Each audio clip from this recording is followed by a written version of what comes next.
مسلمہ امور سے انحراف کر کے اپنی ذات کو نمایاں کرنے کی روش نے جہاں فکری مغالطوں کو جنم دیا ہے، وہاں بعض خود ساختہ دانشوروں نے اپنے قاری کے ذہن کے غبار تشکیک میں لپیٹ کر اعتقادی بے راہ روی کی بنیاد بھی رکھی ہے۔ بر صغیر میں برطانوی استعمار نے ہماری اس مجلسی کمزوری کو دیکھتے ہوئے حضور صلی اللہ علیہ وآلہ وسلم کی ذات اقدس کو بھی مباحثوں اور مناظروں کا موضوع بنا کر جس گھناؤنی سازش کا ارتکاب کیا تھا، ہم اس کے منحوس اثرات سے آج تک چھٹکارا حاصل نہیں کر سکے، بلکہ یہ غلط روش حضور صلی اللہ علیہ وآلہ وسلم کی ناآسودہ امت کو مختلف کھانوں میں بانٹ کر ان کی اجتماعی قوت کو مفلوج کرنے کا باعث بنی ہے۔ افراط و تفریط کے اس موسم ناروا میں فرقہ واریت کا تھوہڑ خوب پنہا ہے۔ آج آیہ معراج کی تشریح کرتے ہوئے کچھ علماء تفسیر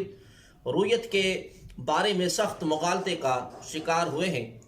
وہ آیت کریمہ میں دو کمانوں یا اس سے بھی کم باہمی قرب کو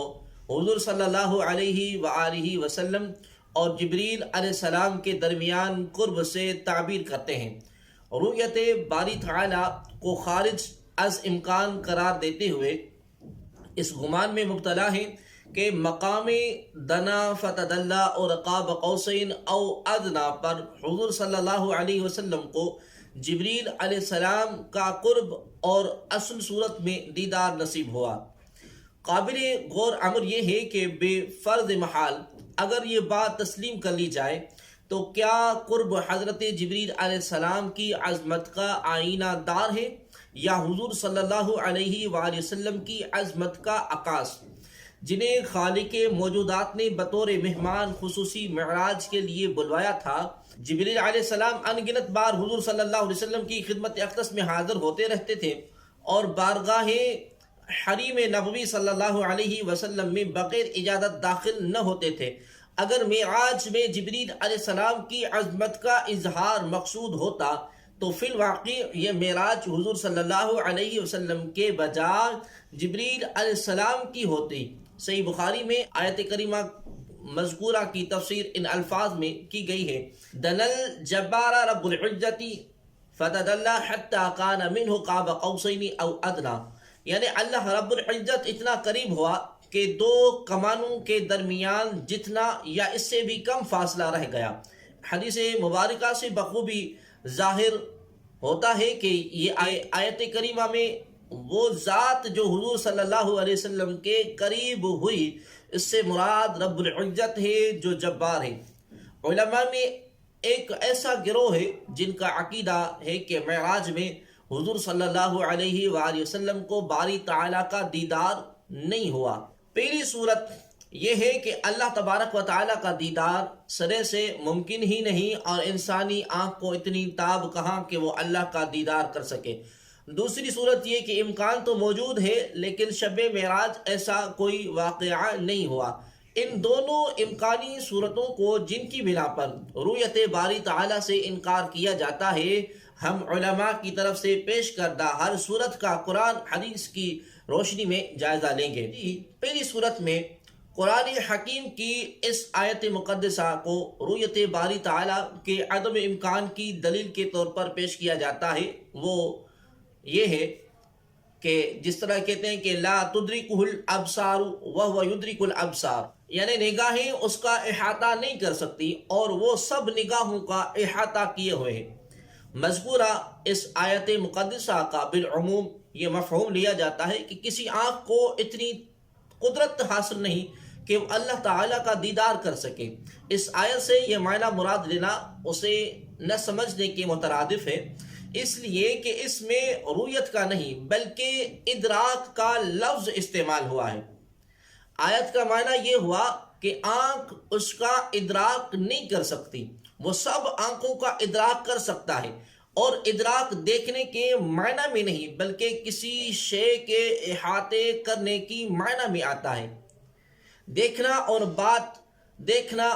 بات ہے اور کسی چیز کو کسی چیز کا احاطہ کرنا دوسری بات ہے۔ مذکورہ آیت کریمہ میں رب ذوالجلال نے اپنے دیکھے جانے کی نفی نہیں کی، بلکہ ارشاد یہ ہوا کہ عالم امکان میں ساری آنکھیں بھی مل کر اس ذات کا احاطہ کرنے سے قاصر ہے، اور صرف اس کی ذات ہر چیز کا احاطہ کرنے پر قادر ہے، لہذا ادراک سے دیکھنا مراد لے کر آیت کا یہ معنی نکالنا کہ اللہ تبارک و تعالی کا دیدار کسی آنکھ کے لیے ممکن ہی نہیں، یہ درست نہیں ہے۔ مثال، اس نقطے کو سمجھنے کے لیے ایک مثال یوں دی جا سکتی ہے کہ ایک مقرر جو جم غفیر سے خطاب کر رہا ہے، مجمع دور تک پھیلا ہوا ہے، جسے وہ دیکھ تو سکتا ہے لیکن سب حاضرین جلسہ کا وہ احاطہ نہیں کر سکتا۔ جو لوگ سامنے اس کے قریب ہیں انہیں وہ دیکھتا ہے، لیکن جو لوگ پس دیوار ہیں وہ اس کی نگاہوں سے اوجھل ہیں۔ اس سے یہ نقطہ کھلتا ہے کہ کوئی محدود جو غیر محدود وجود کو دیکھ تو سکتا ہے مگر اس کا احاطہ نہیں کر سکتا۔ کسی جزء کو یہ طاقت حاصل نہیں کہ وہ کل کا احاطہ کر سکے، پس ذات خداوندی جو غیر محدود اور کل ہے، اس کا احاطہ سب انسانی آنکھیں جو محدود اور جزو ہے مل کر بھی نہیں کر سکتی، جب وہ ذات ہر شے کا احاطہ کرنے پر قادر ہے۔ اس ساری گفتگو سے ہم اس نتیجے پر پہنچے ہیں کہ اللہ تبارک و تعالی کا دیدار اور مشاہدہ عین ممکن ہے مگر اس کا ادراک ممکن نہیں ہے۔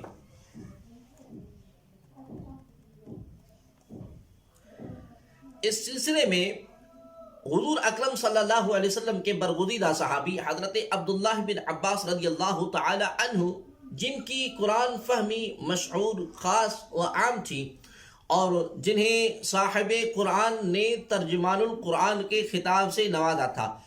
انہوں نے ان صحابہ رضی اللہ تعالی عنہم سے جو مذکورہ آیت سے نفی رؤیت کی دلیل لاتے تھے اختلاف کیا، اور فرمایا کہ اس آیت میں رؤیت کی نہیں بلکہ ذات باری تعالی کے ادراک کی نفی کی گئی ہے۔ دوسری آیت کریمہ نفی رؤیت کے لیے جس کا سہارا لیا جاتا ہے وہ یہ ہے کہ وَمَا كَانَ لِبَشَرٍ أَن يُكَلِّمَهُ اللَّهُ إِلَّا وَحْيًا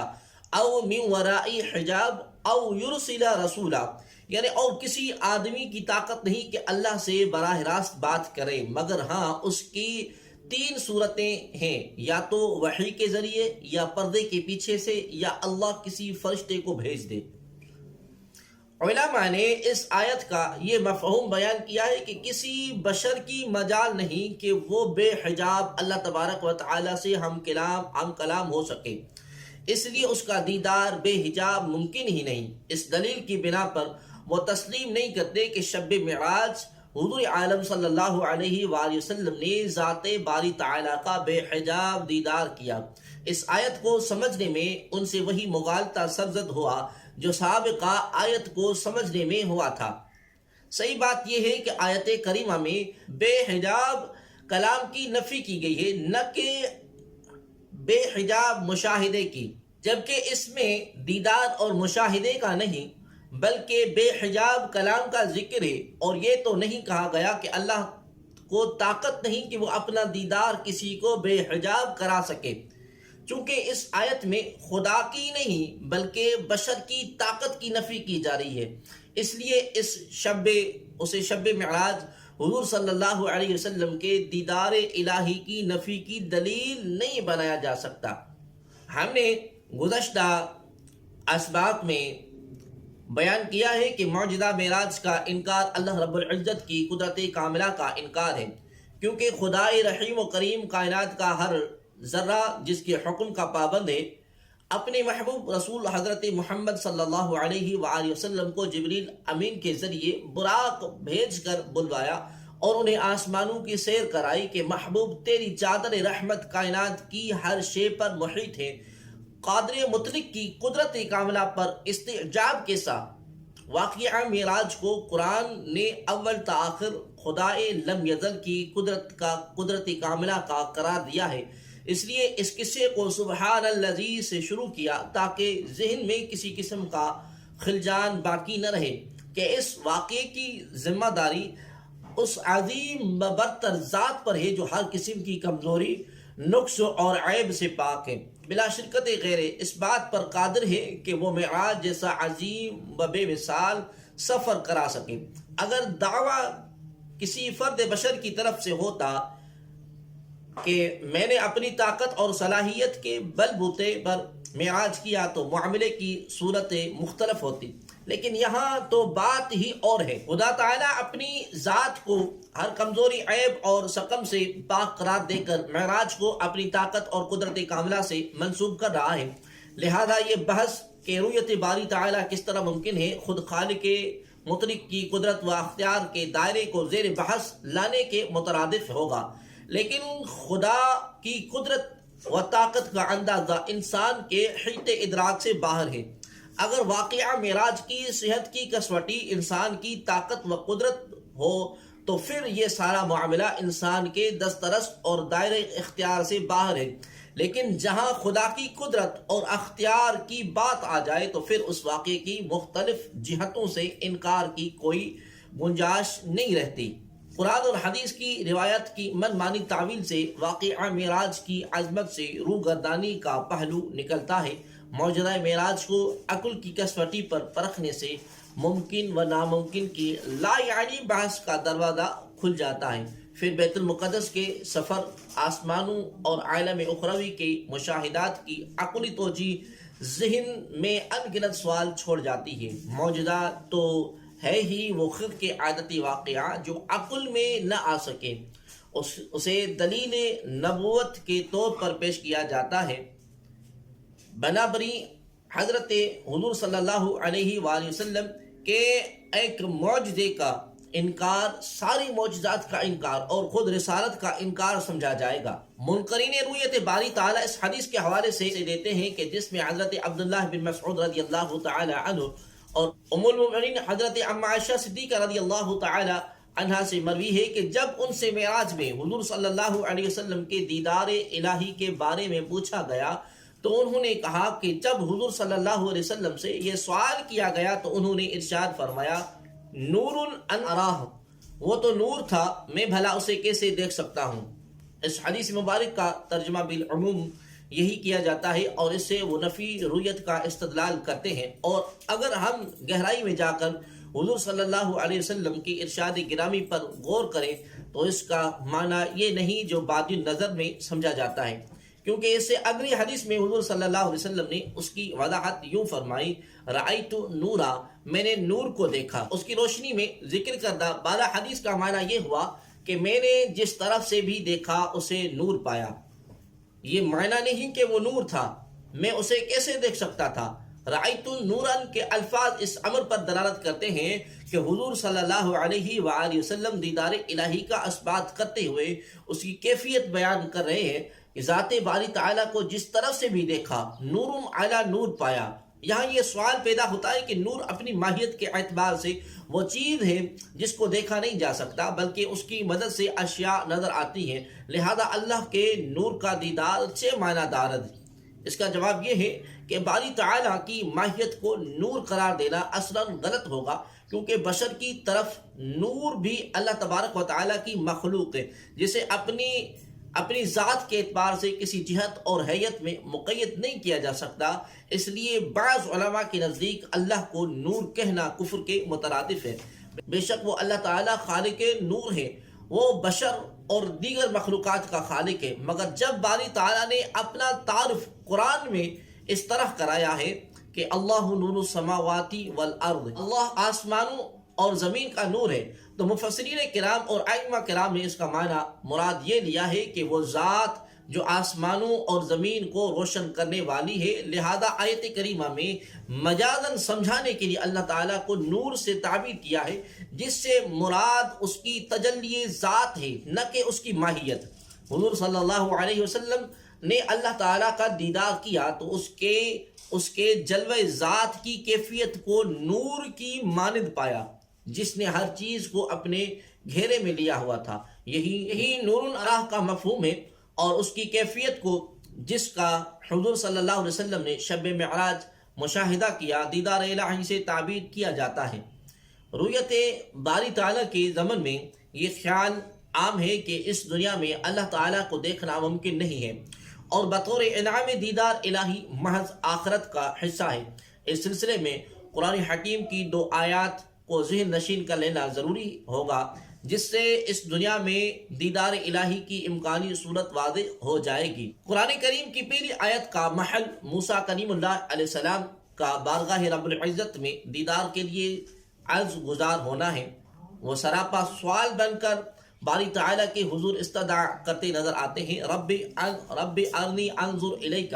اے رب مجھے اپنا جلوہ دکھا کہ میں تیرا دیدار کر لوں۔ یہاں غور طلب بات یہ ہے کہ حضرت موسیٰ علیہ السلام جیسے جلیل القدر نبی، جنہیں بارہا اپنے رب سے ہم کلامی کا شرف حاصل ہوا، اس بات سے آگاہ نہیں تھے کہ وہ دیدار الہی کا مطالبہ کر کے ایسی چیز کا تقاضا کر رہے ہیں جو سرے سے ممکن ہی نہیں۔ جناب کلیم اللہ کا رؤیت باری تعالیٰ کے عدم امکان کے بارے میں بے خبر ہونا بعید از فہم ہے، بلکہ حقیقت یہ ہے کہ ان کا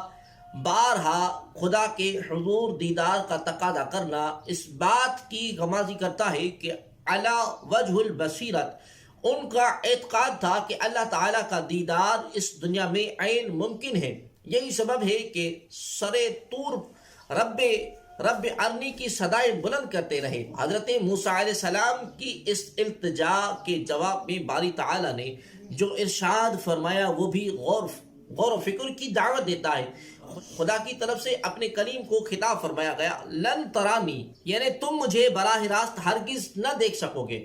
جواب کی نوعیت پر غور کریں تو اس بات کا مفہوم یہ نہیں کہ مجھے دیکھا نہیں جا سکتا، بلکہ ارشاد فرمایا کہ اے موسیٰ تیری آنکھ مجھے دیکھنے کے لیے متحمل نہیں ہو سکتی۔ یہ نہیں کہا کہ کوئی آنکھ مجھے دیکھنے کی قدرت نہیں رکھتی، اس سے امکانی رؤیت کی نفی نہیں ہوتی، بلکہ اس فرمودہ خدا بندی میں اس بات مضمر ہے کہ میرے دیدار کا شرف معراج کی شب میرا حبیب صلی اللہ علیہ وسلم حاصل کرے گا۔ قضا و قدر نے یہ شرف امتیاز حضور سرور کائنات فخر موجودات صلی اللہ علیہ وسلم کے حصے میں رکھا ہے۔ یہی سبب تھا کہ حضرت موسیٰ علیہ السلام کی التجا کو شرف پذیرائی نہ بخشا گیا، کیونکہ اس سعادت کے لیے ازل سے نبی اکرم صلی اللہ علیہ وسلم کی ذات بابرکات کو منتخب کیا جا چکا تھا۔ اس سعادت بزور بازو نیست تان بخشد خدائی بخشندہ۔ دوسری آیت میں اہل جنت کے لیے مزدہ ہے کہ انہیں اللہ رب العزت اپنے دیدار سے نوازے گا۔ ارشاد ربانی ہے، وجوہ یومئذ ناظرہ الی ربہا ناظرہ، بہت سے چہرے اس دن شگفتہ و تر و تازہ ہوں گے اور بلا حجاب اپنے رب کے حسن و جمال کو تک رہے ہوں گے۔ ہم بموجب ارشاد خداوندی اہل خلد کے تر و تازہ چہروں پر بشاشت کی لہر دوڑ جائے گی جب انہیں خدا کا دیدار عام بے حجاب کرایا جائے گا۔ رسول عربی صلی اللہ علیہ وسلم نے فرمایا کہ آخرت میں اللہ تعالیٰ کہ بے حجاب دیدار سے بڑھ کر اور کوئی نعمت اہل ایمان کے لیے نہ ہوگی۔ حضور نبی اکرم صلی اللہ علیہ وسلم نے ارشاد فرمایا کہ انکم سترون ربکم عیانا، بے شک تم اپنے رب کو اعلانیہ دیکھو گے۔ حضرت جریر بن عبداللہ رضی اللہ تعالی عنہ سے روایت ہے کہ رسول اعظم نور مجسم صلی اللہ علیہ وسلم 14ویں کے چاند کی رات ہمارے پاس تشریف لائے اور فرمایا، انکم سترون ربکم یوم القیامت کما ترون القمر ھذا، تم اپنے رب کو دیکھو گے جس طرح اس چاند کو دیکھتے ہو۔ اس سے یہ بات ظاہر ہے کہ من ارشادات مصطفی صلی اللہ علیہ وسلم کی روح سے ذات باری تعالیٰ سے مطلقاً دیدار کی نفی نہیں ہوئی۔ اب اگر بالفرض اس کے عدم امکان کو تسلیم کر لیا جائے تو منطق کے اصول کے مطابق جو چیز اس جہاں میں ناممکن ہے وہ عالم اخروی میں بھی ناممکن ہے، لہذا لیکن بفحوائے ارشاد رسول مقبول صلی اللہ علیہ وسلم ہر مومن کے لیے آخرت میں سب سے بڑی نعمت دیدار خداوندی ہوگا۔ یہ بات کسی شک شبہ سے بالاتر ہے کہ حضور صلی اللہ علیہ وسلم کا مقام اپنے ہر ایماندار امتی سے بدرجہ اتم کہیں بڑھ کر ہے، بلکہ حق تو یہ ہے کہ ہر مومن کو ایمان کی دولت ان کے صدقے سے عطا ہوئی ہے۔ اس لحاظ سے یہ منفرد امتیاز صرف حضور صلی اللہ علیہ وسلم کی ذات کو حاصل ہے کہ انہیں معراج کی شب مشاہدہ دیدار حق نصیب ہوا، جبکہ دوسرے اہل ایمان کو یہ سعادت آخرت میں نصیب ہوگی۔ احادیث میں ہے کہ معراج کے دوران حضور عالم صلی اللہ علیہ وسلم کو احوال آخرت، جنت اور دوزخ کا مشاہدہ کرایا گیا، جبکہ باقی سب کو ان کا چشم دید مشاہدہ موت کے بعد کرایا جائے گا۔ بلا شبہ یہ حضور صلی اللہ علیہ وسلم کے کمالات میں شامل ہے کہ انہیں قیامت تک پیش آنے والے واقعات کی پیشگی مشاہدے کے ذریعے خبر دے دی گئی، اور آخرت کے سب احوال ان پر بے نقاب کر دیے گئے۔ اس بنا پر تسلیم کر لینے میں کوئی تعامل نہیں ہونا چاہیے کہ من جملہ کمالات میں سے یہ کمال صرف حضرت محمد صلی اللہ علیہ وآلہ وسلم کو حاصل ہوا کہ دیدار الہی کی وہ عظمت عظمیٰ جو مومنوں کو آخرت میں عطا ہوگی، وہ آپ کو شب معراج فرما دی گئی۔ یہ کیسے ممکن ہو سکتا ہے کہ چھوٹی نعمتوں کے باوصف سب سے بڑی نعمت جو دیدار الہی ہے، اس سے حضور صلی اللہ علیہ وسلم کو محروم کر دیا جاتا؟ امکان کی بات سے قطع نظر سورہ نجم کی آیت معراج میں 4 مقامات ایسے ہیں جن میں ذات باری تعالیٰ کے حسن مطلق کے دیدار کا ذکر کیا گیا ہے۔ ثم دنا فتدلى فكان قاب قوسين او ادنى، پھر وہ رب العزت اپنے حبیب صلی اللہ علیہ وسلم سے قریب ہوا، پھر اور زیادہ قریب ہو گیا، پھر جلوہ خلق اور حبیب مکرم صلی اللہ علیہ وسلم میں صرف 2 کمانوں کی مقدار فاصلہ رہ گیا، یا انتہائی قرب میں اس سے بھی کم ہو گیا۔ ارشاد ربانی میں انتہائی درجے کے قرب کی نشاندہی کی گئی ہے، جس کا حتمی نتیجہ اور نقطہ منتہا سوائے دیدار الہی کے اور کچھ قرین فہم نہیں۔ اس کے بعد فرمایا ما قذب الفؤاد ما رأى، ان کے دل نے اس کے خلاف نہیں جانا جو ان کی آنکھوں نے دیکھا۔ قرآن حکیم میں یہ واضح فرما دیا کہ شب معراج حضور صلی اللہ علیہ وآلہ وسلم نے جمال ذات باری تعالیٰ کا مشاہدہ دل کی آنکھ سے بھی کیا اور سر کی آنکھوں سے بھی کیا۔ حدیث طبرانی میں ہے کہ ان محمدن رآ ربہ مرتین مرتن بعینہ و مرتن بفوادہ، حضور صلی اللہ علیہ وسلم نے اپنے رب کو 2 مرتبہ دیکھا، ایک مرتبہ آنکھ سے اور ایک مرتبہ دل سے۔ اس حدیث سے رؤیت باری تعالیٰ کے دیدار میں ہم پہلے عرض کر چکے ہیں کہ قرآنی آیت کے مضمون کی بخوبی تائید ہوتی ہے۔ حضرت امام حسن بصری رضی اللہ تعالی عنہ، جو حضرت عمر رضی اللہ تعالی عنہ، حضرت علی رضی اللہ تعالی عنہ اور حضرت حسان رضی اللہ تعالی عنہ جیسے برگزیدہ اصحاب رسول کی صحبت سے فیض یافتہ نامور تابعی ہیں، ان سے ایک بار حضور صلی اللہ علیہ وسلم کے بارے میں سوال کیا گیا کہ آیا کہ انہوں نے معراج کی شب ذات باری تعالیٰ کا دیدار کیا؟ تو انہوں نے 3 بار قسم کھا کر اس بات کا اقرار کیا کہ ہاں انہوں نے اپنے رب کو دیکھا ہے۔ اس طرح جب امام احمد بن حنبل رضی اللہ تعالی عنہ سے حضور صلی اللہ علیہ وسلم کی رؤیت باری تعالیٰ کے بارے میں پوچھا گیا تو انہوں نے 3 بار یہ الفاظ دہرائے، قد رآ ربہ، یعنی انہوں نے اپنے رب کو دیکھا، یہاں تک کہ ان کی سانس پھول گئی۔ یہ خیالات و معتقدات سب ممتاز اور قابل ذکر صحابہ، صحابیات، تابعین، تبع تابعین اور ائمہ کرام کے ہیں۔ قرآن حکیم نے رؤیت باری کی تائید فرماتے ہوئے ایک شک کرنے والوں سے پوچھا افتمارونہ علی ما یری، کیا تم ان سے اس پر جھگڑتے ہو جو انہوں نے دیکھا؟ سرور دو جہاں ہادی انس و جاں حضرت محمد صلی اللہ علیہ وآلہ وسلم کو اللہ تعالیٰ نے ظاہری آنکھ کے علاوہ ایک آنکھ باطنی دل کی بھی عطا فرمائی تھی۔ جب ساعت دیدار آئی تو آپ صلی اللہ علیہ وسلم کو ظاہری جلوہ اور باطنی جلوہ دونوں نصیب ہوئے، جیسا کہ ارشاد باری تعالیٰ ہے وَلَقَدْ رَآهُ نَزْلَةً أُخْرَى، اور بے شک انہوں نے تو اس جلوہ حق کو دوسری مرتبہ پھر دیکھا، اور تم ایک بار دیکھنے پر ہی جھگڑ رہے ہو۔ اس سے پہلے یہ ذکر آ چکا ہے کہ جب حضور صلی اللہ علیہ وآلہ وسلم اپنے خالق و مالک سے وصال و دیدار کی نعمتوں سے مالا مال ہونے کے بعد سفلی دنیا کی طرف لوٹے تو اللہ جل مجدہ کی طرف سے امت کے لیے 50 نمازوں اور 6 ماہ کے روزوں کا تحفہ لائے۔ راستے میں حضرت موسیٰ علیہ السلام سے ملاقات ہوئی تو ان کے استفسار پر حضور صلی اللہ علیہ وسلم نے انہیں صورت حال سے مطالعہ فرمایا۔ حضرت موسیٰ علیہ السلام اصرار کر کے حضور صلی اللہ علیہ وسلم کو بار بار رب تعالیٰ کے ہاں بھیجتے رہے، یہاں تک کہ آپ نے 9 مرتبہ ذات باری تعالیٰ سے ملاقات کی، جس کے نتیجے میں اللہ رب العزت نے تخفیف فرما کر 5 نمازیں اور 1 ماہ کے روزے امت مسلمہ پر فرض کیے۔ حضرت موسیٰ علیہ السلام نے مزید تخفیف کے بارے میں اصرار کیا تو آپ صلی اللہ علیہ وآلہ وسلم نے فرمایا کہ مجھے اب 10ویں مرتبہ رب کے ہاں جاتے ہوئے شرم آتی ہے۔ اس سے مترشح ہوتا ہے کہ حضور اکرم صلی اللہ علیہ وسلم کو 9 مرتبہ دیدار اور ہم کلامی کا شرف حاصل ہوا۔ حضور صلی اللہ علیہ وسلم کے چشمان مبارک جو دیدار الہی کے شرف سے مشرف ہوئی، کائنات سماوی کا ایک ایک نقش جن میں ثبت ہے کتاب زندگی کے سرور کا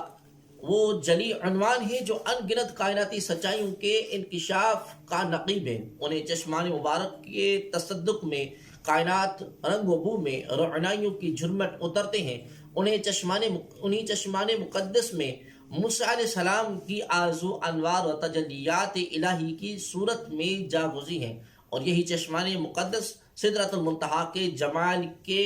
عینی شاہد ہیں۔ کلام ربانی میں آقا دو جہاں صلی اللہ علیہ وآلہ وسلم کی ان مبارک آنکھوں کا بھی ذکر کیا گیا ہے جو اپنے حوصلے، اعتماد، ہمت اور عزم و یقین کے باعث اس ارشاد ربانی کا مصداق ٹھہرے۔ ما زاغ البصر وما طغى، اور ان کی آنکھ نہ کسی اور طرف مائل ہوئی نہ حد سے بڑھی، جس کو تکنا تھا اس پر جمی رہی۔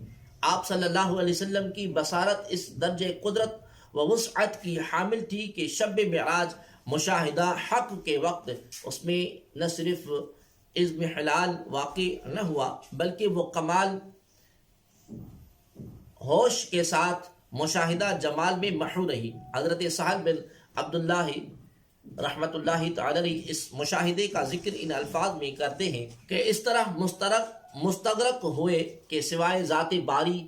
اور صفات الہیہ کے کسی طرف متوجہ نہ ہوئے۔ اس کے برعکس موسیٰ علیہ السلام کوہ طور پر تجلی الہی کی ایک جھلک بھی برداشت نہ کر سکے، اور صفاتی تجلی کے انعکاس شعاع کے اثر سے آپ علیہ السلام کا خرمن ہوش جل گیا۔ کس صاحب نظر نے بصارت مصطفی صلی اللہ علیہ وسلم کا بصارت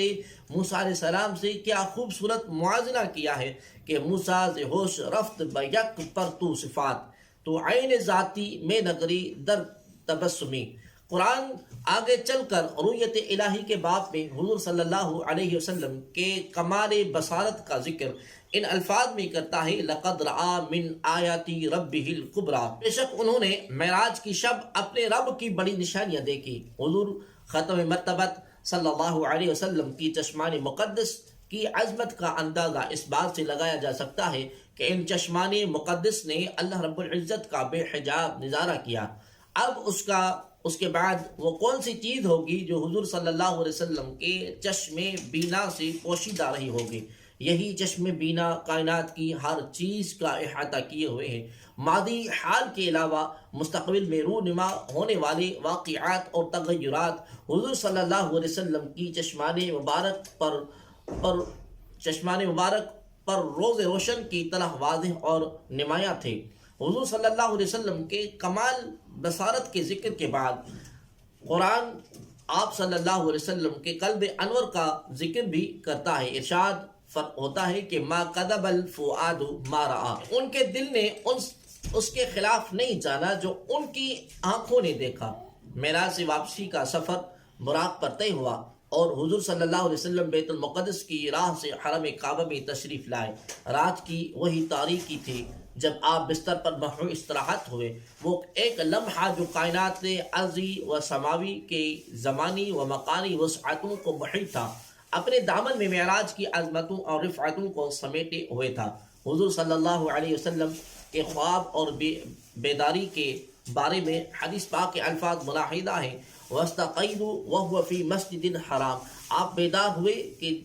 جب کہ آپ مسجد حرام میں۔ اس حدیث مبارکہ سے کچھ لوگ مغالطے کا شکار ہو گئے اور انہیں واقعہ معراج میں تضاد دکھائی دینے لگا۔ لوگوں پر وارد ہونے والے اشکال کا جواب ائمہ کرام، جن میں امام ترمذی، امام عسقلانی اور امام قسطلانی رحمہ اللہ تعالی کے نام قابل ذکر ہیں، نے اپنی کتابوں میں تفصیل کے ساتھ دیا ہے، لیکن وہ جن کی سوچ میں کجی اور عدم مطالعے کی بنا پر جن کا مبلغ علم محدود ہے، انہیں واقعہ معراج میں سوائے تضادات کے اور کچھ نظر نہیں آتا۔ سفر معراج پر روانہ ہونا بھی عظمت مصطفیٰ صلی اللہ علیہ وسلم کی دلیل ہے، اور سفر معراج کی مراجعت یعنی اس پورے عرضی کی طرف واپسی بھی شوکت حبیب صلی اللہ علیہ وسلم کی مظہر ہے۔ جن عجائبات کا آپ نے اس سفر میں مشاہدہ کیا وہ بھی رسول کائنات صلی اللہ علیہ وسلم کی شان کو دوبالا کرنے کے لیے تھے۔ سفر معراج سے عروج آدم خاکی کا نظارہ کیا جا سکتا ہے۔ علوم جدیدہ نے جن کائناتی سچائیوں کو بے نقاب کیا ہے ان میں سفر معراج بھی شامل ہے۔ اگر تمام تعصبات سے بالا تر ہو کر دیکھا جائے کہ کائنات کے بے کراں وسعتوں میں تاجدار کائنات صلی اللہ علیہ وسلم کے قدوم مقدسہ کی تلاش ہی جدید سائنسی انکشافات کی بنیاد ہے، دنیا اس حقیقت کا بلا واسطہ اعتراف نہیں کرے گی کہ آج کا انسان اپنی تمام آزاد خیالی کے سفری اور علاقائی تعصبات سے دامن نہیں چھڑا سکا۔ حضور صلی اللہ علیہ وآلہ وسلم نے قرآنی اور انسانی بنیادوں پر جس وسیع معاشرے کی بنیاد رکھی تھی، دنیا شعوری اور لاشعوری دونوں سطحوں پر ان اہداف کے حصول کے لیے مصروف عمل ہے۔ اگر سفر معراج کو جدید سائنسی انکشافات کی بنیاد قرار دیا جائے تو یہ اس عظیم معجزے کے محض ایک پہلو کا اعتراف ہوگا، لیکن جو سائنس ترقی کرے گی ذہن انسانی میں تحقیق و جستجو کے نئے دروازے کھلیں گے۔ تو سفر معراج کے حوالے سے ان گنت کائناتی پیچیدگیاں خود بخود حل ہوتی جائیں گی، اور حضور صلی اللہ علیہ وآلہ وسلم کا یہ زندہ معجزہ اللہ رب العزت کی قدرت مطلقہ کا مظہر بن کر شاہراہ حیات کا وہ سنگ میل ثابت ہوگا کہ جسے بوسہ دیے بغیر ارتقاء کے سفر پر روانہ ہونے والا انسان ایک قدم بھی نہیں اٹھا سکے گا۔ سفر معراج عروج آدم خاکی وہ دروازہ ہے جس میں داخل ہوئے بغیر انسان پتھر اور دھات کے زمانے کی طرف تو لوٹ سکتا ہے، ارتقاء کی سیڑھی کے پہلے زینے پر بھی قدم نہیں رکھ سکتا۔